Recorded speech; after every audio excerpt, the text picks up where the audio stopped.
เกิดเหตุพ่อแม่ประชาชนอัดอั้นตันใจถูกผลกระทบจากภัยน้ำท่วม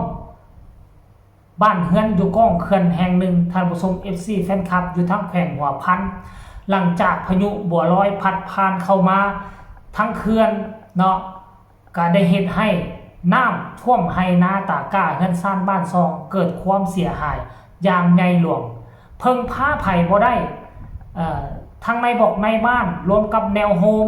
หลายหมู่บ้านร่วมตัวกันเดินทางเข้าไปถามเนาะถามทั้งเขื่อนว่าจะสดใสความเสียหายคือแนวใดต่อเหตุการณ์ที่มันเกิดขึ้นแมนยูว่ามันเกิดมาจากพายุบัวลอยเนาะแต่ว่าผลกระทบมันมาจากเขื่อนเจ้าอย่างเห็นได้ชัดเพราะฉะนั้นประชาชนจึงร่วมโตกันไปกองอยู่ที่เขื่อนไฟฟ้าแห่งหนึ่งมีการโต้เถียงกันมีการยื่นข้อเสนอ2ข้อหลักๆให้ทางเขื่อนตัดสินใจว่าจะเฮ็ดแนวใดจะเอาแนวใดเก้าฟ้า10 ปีตอนบ่มีเขื่อนพายุสิเข้ามื้อละ 2-3 รอบมันก็บ่เคยเกิดน้ำท่วมพอมีเขื่อนเข้ามามันเกิดน้ำท่วมขึ้นมาทันทีทันใดนี่มันหมายความว่าจังใดเขื่อนจะต้องเอาไปคิดแล้วจึงมาตอบประชาชนอยากให้ทุกคนไปเบิ่งเหตุการณ์นี้ที่เกิดขึ้นอยู่ในลาวของพวกเฮา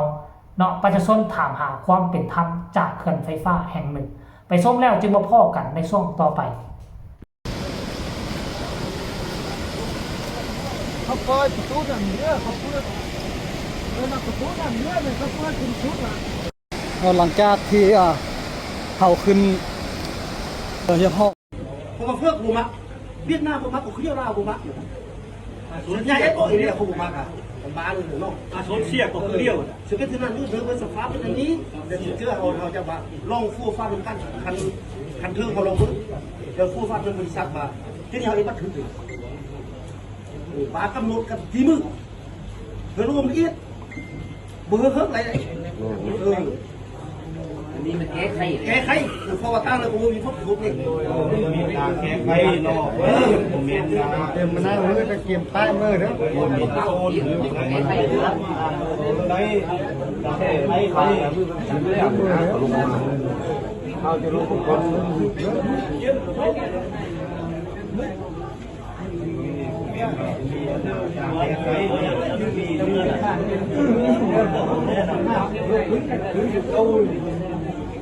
lấy bố người ta leo cháu cũng mà có một nổ nó leo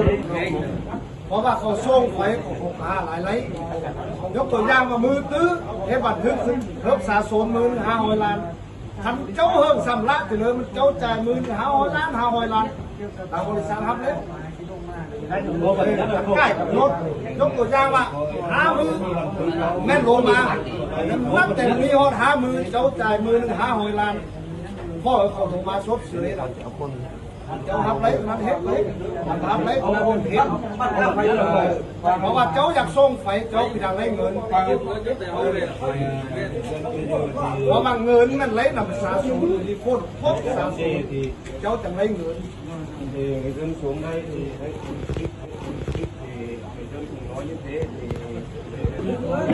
วันเขาเสียร้อยมันจ้อยทีเดียวนี่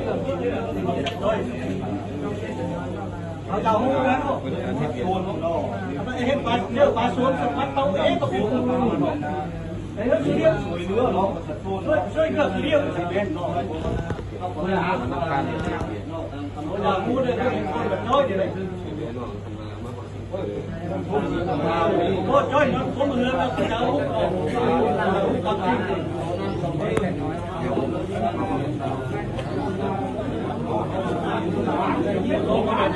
เอาใครนะเมืองมากนะย้ายชื่ออะไรก็เสาหกเสาเจ็ดพูดอ่ะไอ้เฮ้ยมันคนเขาเอาเดี๋ยวสาสูงได้เดี๋ยวเวียดนามจะได้ไปเด็กต้องมาเลิกที่ตัวได้มาห้องพ่อมาเลิกที่ทำแล้วพ่อไปขนาดปีเราได้มาแล้วว่าเลิกเลิกได้มาห้องพ่อปีกหัวมันนะได้มาห้องพ่อรัฐบาลตั้งเซ็นสวนมาแน่เบ้งยังเบ้มาใช่มาตู้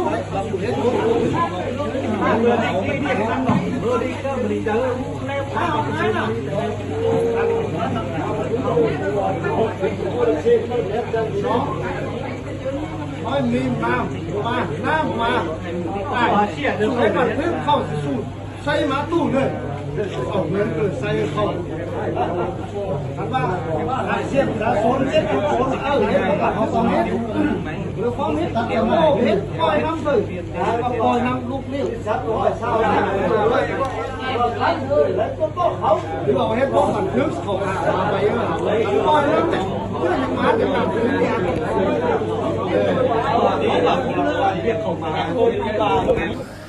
เพื่อนนับเราแจ้งเขาเนาะเพราะว่าคันนี้เจ้าบุษำลาเม็ดเจ้าจะเขากันเขาซื้อโซโคจะมีคำโต๊ะเนาะช่องมันพวกเจ้าทั้งหมดถึงมือของเขามือยุบหวานนู่นน่ะมือยุ่เลยเนี่ยโซโคเอาคนหรือเขาอันนั้นที่ไม่คือเขายังไม่ได้โต๊ะสำหรับคนที่ช่องนั้นเป็นทุบจัดอันเขาหวานดีเนาะตัวอย่างป่ามันตัวบ้านตัวเฮือนนะนะพูดดีเลยเขามีเกี้ยมันนี้เม็ดแล้วแต่ว่าเขายังไม่ทันบ้าเพราะว่าพอที่นึงทางบริษัทยังมีโต๊ะเขานี่ยังมีเร็วเลยจังเร็วอันนี้เขาจะเขาโคตรชอบเนี่ยนะเม็ดมือมันนี่ก็ยากขันเร็วโชคโอ้นี่เขาผมไม่ยากบ้านเนี่ยแหละแต่ว่าเขาโคตรนี่ ข้ามตุดโน่นตัดชิมไว้เป็นข้ามน้าก็ข้ามซะ ข้ามได้ข้ามเลยข้ามเลย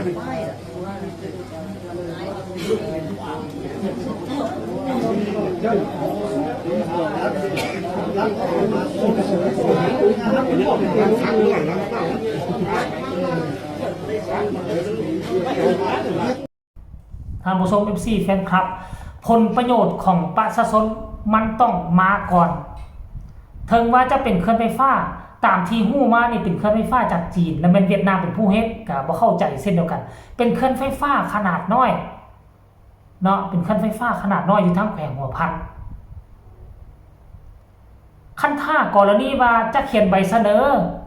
จากบ้านยืนไปหาเมืองยืนไปหาแขวงยืนไปหากระทรวงมันใช้เวลาโดนแล้วก็จะมิดเงียบไป